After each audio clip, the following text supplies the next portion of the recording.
Berdasarkan hasil penghitungan suara sementara pemilu legislatif oleh Komisi Pemilihan Umum (KPU), Partai Golkar saat ini berada di posisi kedua dengan perolehan 14,64%, meningkat naik dibandingkan tahun 2019 yang memperoleh 12,31%.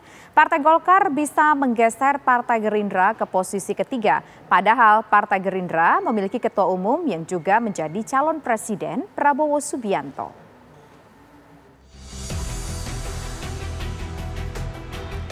Hasil penghitungan suara pemilu legislatif oleh Komisi Pemilihan Umum (KPU) menempatkan PDI Perjuangan untuk sementara di posisi teratas.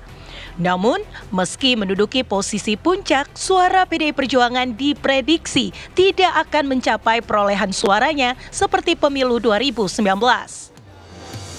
Pertanggal 17 Februari 2024 pukul 19.30 waktu Indonesia Barat dengan data masuk 51,28%. PDI Perjuangan memperoleh 16,43%, turun dibandingkan perolehan suara 2019 yang mencapai 19,33%. Yang menarik adalah suara Partai Golkar. Berdasarkan hasil penghitungan sementara, Partai Golkar saat ini berada di posisi kedua dengan perolehan 14,64%. Meningkat naik dibandingkan tahun 2019 yang memperoleh 12,31%. Partai Golkar bisa menggeser Partai Gerindra ke posisi ketiga. Padahal Partai Gerindra memiliki ketua umum yang juga menjadi calon presiden, Prabowo Subianto.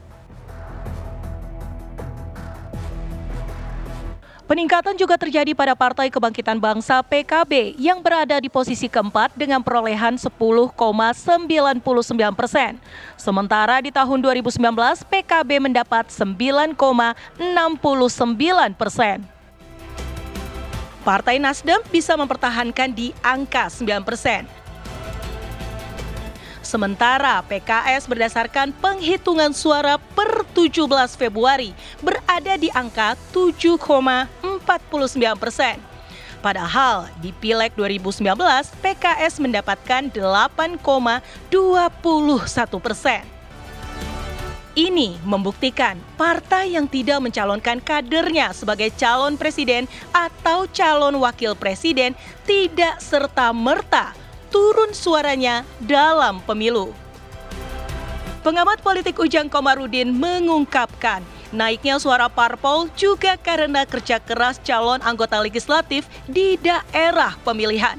Tak semata-mata efek ekor jas.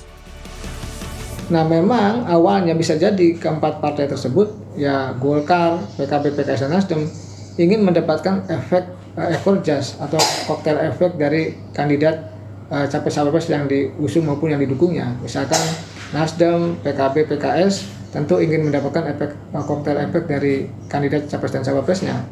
Tetapi kan tidak banyak didapatkan dari hal itu. Begitu juga Golkar mungkin ingin mendapatkan koktail efek dari Prabowo, dan itu juga tidak mendapatkan. Mereka kenapa naik suaranya dari pemilu sebelumnya? Itu karena ya perjuangan keras dari para kandidat atau dari para caleg-calegnya itu. Karena dengan itulah ya mereka bisa naik suaranya. Karena tadi tidak bisa berharap kepada koktail efek dari kandidat capres-cawapres yang diusung dan didukungnya itu. Tetapi lebih kepada dari semua partai termasuk keempat partai tadi, Golkar, PKB, PKS, dan Nasdem, ya berjuang habis-habisan, mati-matian di dapilnya masing-masing, mengamankan, menjaga, lalu menaikkan suara untuk kepentingan pilegnya. Penghitungan surat suara belum lagi selesai. Juga Komisi Pemilihan Umum belum menetapkan jumlah kursi yang diperoleh masing-masing parpol di Dewan Perwakilan Rakyat. Dengan perolehan suara seperti saat ini, adakah perubahan komposisi partai-partai di parlemen dibandingkan komposisi parpol saat pemilu 2019 5 tahun lalu? Tim TV One mengabarkan. Proses perhitungan suara di KPU masih terus berlangsung, pemirsa. Berikut ini kami sajikan datanya untuk Anda. Berdasarkan hasil perhitungan suara dari KPU, saat ini jumlah suara yang sudah masuk ke KPU per pukul 2 siang hari ini, per tanggal 19 Februari 2024, sudah masuk 71,01% suara. Dari perhitungan suara, pasangan urut nomor 1 mendapatkan suara sebesar 24,33%, sementara 02 mendapatkan suara sebesar 58,40% dan 03 17,26%, pemirsa. Ini data terbaru yang kami dapatkan dari KPU sekitar setengah jam yang lalu. Total sudah masuk 71,01% suara, dan dari hasil recount KPU untuk sementara waktu ini pasangan Prabowo Subianto Gibran Raka Buming Raka unggul dengan perolehan sekitar 58,04%.